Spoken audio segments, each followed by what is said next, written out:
G'day, wonderful listeners. This is episode 39 of Trev's Talk, and I'm your host, Trev. Last week, I left off talking about submitting a story around the Medjugorje phenomenon to the ABC and hoping they might take it up. I was hoping that if the ABC ran a story and mentioned my unity plan for Muslims, Jews and Christians, it might have opened up an opportunity for me to gain a meeting with the different leaders. Well, I did write up a submission for the ABC and emailed it in on September the 30th. The very next day, October the 1st, I received an email from CASA, the aviation authority, affirming that my request for reconsideration of my medical clearance was knocked back once again. So that is 3 times now that I have been refused a medical clearance to fly, with CASA using the same regulations to deny me each time. Each refusal completely ignored the discretionary power in the regulation, expressed in the phrase, "to an extent that is safety relevant." Those words gave the reader the option to decide if the applicant asking for medical clearance was safe or unsafe. When submitting a request for reconsideration, CASA asked for medical proof to assist your request if you should have some. I submitted a medical certificate from my doctor of 18 years history saying I was safe to fly. He directly answered the CASA regulation that queried whether I was affected by anything to an extent that is safety relevant. CASA used in-house doctors each time to deny my medical clearance, and I believe that is not fair. Those doctors are not practicing, they are bureaucrats, and they use the regulations to deny me while not reading the regulations the way they were meant. I am being discriminated against. So, on September 30th, my story to the ABC was more about the Medjugorje phenomenon and my dramatic life change, as well as the interfaith unity plan using Muslims, Jews and Christians to improve education for Aboriginal youth, which would help counter public passion on Islamophobia and antisemitism.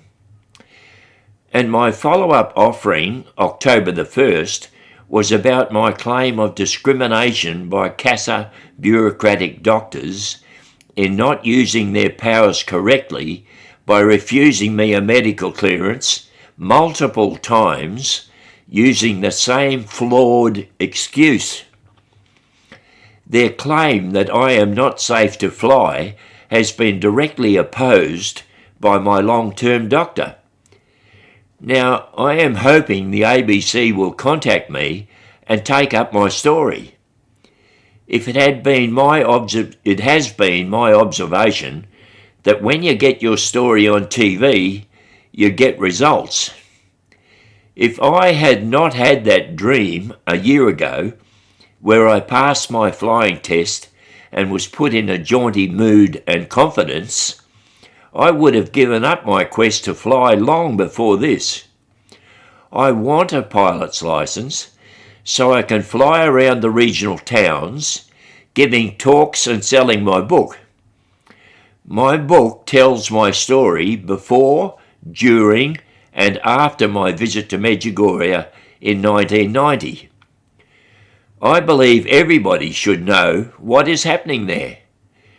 My life was powerfully affected by my experiences at Medjugorje. My first wife and I were not married in the Catholic Church, and when I came home from my Medjugorje visit, I demanded we get remarried in that church.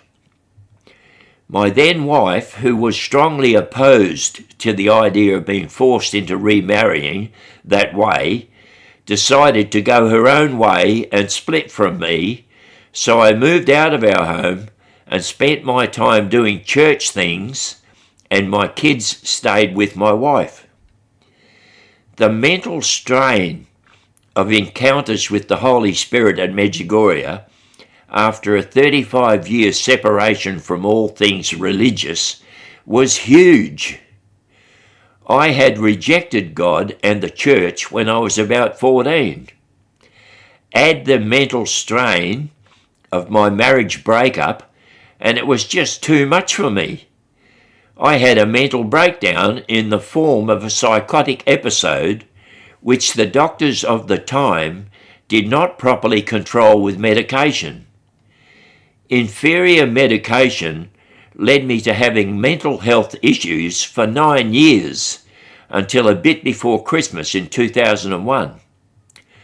I then met a psychiatrist who put me on a new medication which returned me to mental stability almost immediately, and I have been rock solid stable ever since. When I returned to good mental health, I threw myself enthusiastically into doing more volunteer work, which I had been doing off and on since coming back home from Medjugorje in 1990. I managed some good works even during my mentally unstable period, doing Meals on Wheels for the Senior Citizens Group in Midland, and helping struggling Aboriginal families through my volunteering with Vinnies. I saw the need for improving educational standards of Aboriginal youth through receiving special dreams and GBs over the words school or schools. That led me to the Aboriginal school in Middle Swan, and I quickly set up a charity to concentrate on improving the school by bringing in programs and projects designed to improve attendance and behaviour. I founded the charity, the Medjugorje Centre, in 2010 and felt I should keep quiet about my past mental issues. I needed to raise donations and deal with agencies for various permits, etcetera, and I was very aware of the stigma attached to mental issues. My serious efforts to conduct a charity with integrity of the highest order could be undermined very quickly if I ran into bureaucrats in the official departments I had to deal with, and my mental issue past was known. Stigma and alarmist attitudes to mental issues is rife within society. I was so aware of a possible setback that I asked my doctor for a certificate for mental stability early in 2011. I wanted to have some proof of stability I could show if needed. Around that time, after getting the medical certificate from my doctor, I was very aware of the need for people like me to go public and speak out, making an effort to show mental issues can be controlled to make good citizens. A mental issue past should not define your future. You can be rehabilitated and be a seriously good contributor to society when your mental issues are controlled. At that time, I knew all this, but was too scared to come out and tell my story. I thought the stigma attached to mental issues might damage the good work I had done with the charity up to that time. I was making a charity suitable to be known as Our Lady's Charity. It had to be of the highest standing in the community. Many more years rolled by, and my volunteer work in the community was recognised, and I was awarded the Order of Australia Medal on Australia Day in January 2021. That did not mean I would retire from doing charitable works. I continued right on to the present, but winning the medal made me more confident that I could speak out about mental issues. I was a walking, talking example of how someone can have a mental issue past and still be a high-achieving individual when controlled by the correct medication. So, when I had a dream a few days before I took CASA's first exam for medical clearance, and the dream showed me I passed the flying test for a pilot's license, I was inspired with confidence to go for it. And look what happened. I ran into mental health stigma. To have my medical clearance refused by CASA bureaucratic doctors 3 times without any consideration to the regulation's discretionary phrase about assessing safety of the applicant and completely ignoring the professional opinion of my long-term doctor is without any doubt discrimination and needs to be taken to task. Now the challenge is, can I get the ABC to take up the fight, or do I have to fight it under discrimination law? Under CASA rules, I have 28 days to appeal their refusal through the Administration Review Tribunal for a fee of nearly $1,000.